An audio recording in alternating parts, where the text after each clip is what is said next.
గురించి మనం బయట బహిరంగంగా మాట్లాడలేని పరిస్థితి మీ అందరికీ తెలుసు. బహుశా ఆ వ్యవస్థ హెడ్ అతను వాళ్ళు వీళ్ళ ద్వారా సిబిఐ ప్రభావితం చేసినారు.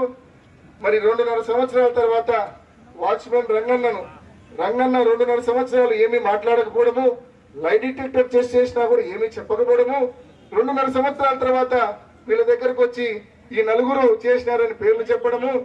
ఆ నలుగురిని సిబిఐ అరెస్ట్ చేయదు. ఆ నలుగురిలో ఒక వ్యక్తిని అప్రూవర్ చేస్తుంది. అప్రూవర్ చేయకముందు అప్రూవర్ అంటే ఏంటంటే నిందితుడిని సాక్షిగా మార్చడాన్ని అప్రూవర్ అంటారు. అసెంబ్లీ అభ్యర్థిగా పోటీ చేసినాడు. 2 అక్కలు రోడ్డు మధ్య తిరుగుతున్నారు కదా, ఏ ఒక్కసారి కూడా అతను నోడిమని మాట వరుస కూడా చెప్పరు. తానే చంపా అని మొత్తుకుంటున్న ఆ వ్యక్తిని ఓడిమని మాట వరుస కూడా మా అక్కగారు ఇద్దరు చెప్పరు.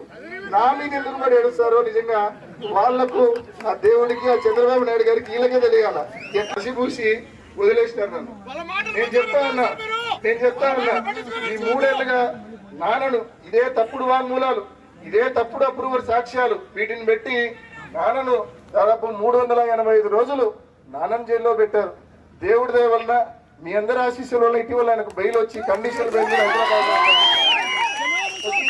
నాన్న ఎటువంటి వాడో మీకు తెలుసు. ఆయన కూడా క్రైమ్ ఎంకరేజ్ చేసేవాడు కాదు. ఎప్పుడు పులివెందులకు పోయినా దొరుకుతాడు మనిషి, ఎప్పుడైనా అవైలబుల్ గా ఉంటాడు, ఎవరికి ఫోన్ చేయమన్నా చేస్తాడు, ఎవరికైనా మద్దతుగా ఉంటాడు. ఆయన నాశనం చేసి ఆయన జైల్లోకి పోయినప్పుడల్లా నేను చూడపోయినప్పుడల్లా ఒక మాట అనేవాడు, నేను జీవితంలో తెలిసి ఎవరికి ద్రోహం చేయలే, కానీ దేవుడు ఎందుకు నాకు ఇట్లా రాసి పెట్టినాడు నా జీవితాన్ని, మనం ఏ తప్పు మనం చేయలేదు, మనకెందుకు దేవుడు ఇట్లా రాసి పెట్టినాడు, ఏంది ఇది నాకేం అర్థం కావడం లేదని ఆయనకు ఆ సమాధానం దొరక్క పాపం చాలా ఇబ్బంది పడ్డాడు. ఆయన నాకున్న సమయంలోనే మాక్సిమం నేను కవర్ చేసే ప్రయత్నం చేసిన.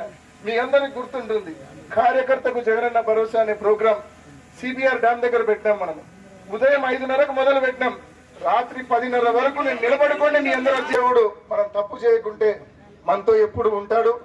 ఈ సమస్యలు అనేటివి వస్తాయి, అప్పుడప్పుడు కొన్ని అకారణంగా వస్తాయి.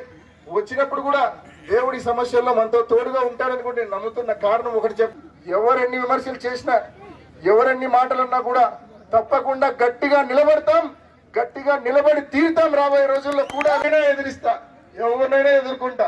నా దగ్గర ధైర్యం ఉంది. తప్పకుండా రాబోయే రోజుల్లో మీ అందరి సహాయ సహకారాలతో అన్ని విషయాలు కూడా బయటికి వస్తాయి. ఎన్ని వేల అడుగుల లోతులో మీరు దాచిపెట్టినా కూడా ఏవి దాగవు, అన్ని బయటికి వస్తాయి. తప్పకుండా ఆ రోజు వీళ్ళు నాకు ఎలా క్షమాపణ చెప్తారో కూడా చూడాలా, ఖచ్చితంగా వినాలని కూడా నాకు వివేకం పెరిగిన మరణానికి కారణమైన వాళ్ళు తప్పకుండా బయటికి రాకుండా పోరు. 100% ఎస్టాబ్లిష్ అవుతుంది. అది ఎస్టాబ్లిష్ అయ్యేది, అది బయటకు వచ్చేది 100%. ఎంత వాస్తవమో అంతే వాస్తవం. ఏంటంటే ఎవరు కుట్ర చేసి నాన్నను ఇరికిచ్చి జగనన్న మీద పొడిదేశారో అది కూడా 100% బయటకు వస్తుందనే విషయాన్ని కూడా మీ అందరికీ, ఎలా కుట్ర చేశారు, ఎందుకు కుట్ర చేశారు, అన్ని ప్రశ్నలకు జవాబులు వస్తాయి. ఎలా వీళ్ళు కుట్ర చేశారు, ఎందుకు వీళ్ళు కుట్ర చేశారు, ఎవరిని కాపాడుకోవడానికి కుట్ర చేశారు, ఈ ప్రశ్నలన్నింటికి కూడా రాబోయే రోజుల్లో తప్పకుండా సమాధానాలు దొరుకుతాయి. రాజశేఖర రెడ్డి గారు జీవితం అంతా పోరాడారు టీడీపీతో, ఎల్లో మీడియాతో, చంద్రబాబు నాయుడుతో. అటువంటి టీడీపీ చేతిలో, అటువంటి ఎల్లో మీడియా చేతిలో వారి కుట్రల్లో మీరు పావుగా మారిపోయారంటే మీరు రాజశేఖర రెడ్డి గారి వారసులా లేకుంటే చంద్రబాబు వారసులా ఒక్కసారి మీరు ఆలోచన చేసుకోవాల్సిన అవసరం ఉందని చెప్పి వీళ్ళిద్దరికీ కూడా మనం అంతకంటే ఎక్కువ వాళ్ళ గురించి, వారు నా గురించి ఎంత వ్యంగ్యంగా, ఎంత వెటకారంగా, ఎంత నీచంగా మాట్లాడుతున్నారో అలా నేను మాట్లాడలేను. వాళ్ళ టార్గెట్ అలా ఒకటే, అవినాష్ ను కనుమరుగు చేస్తారంట.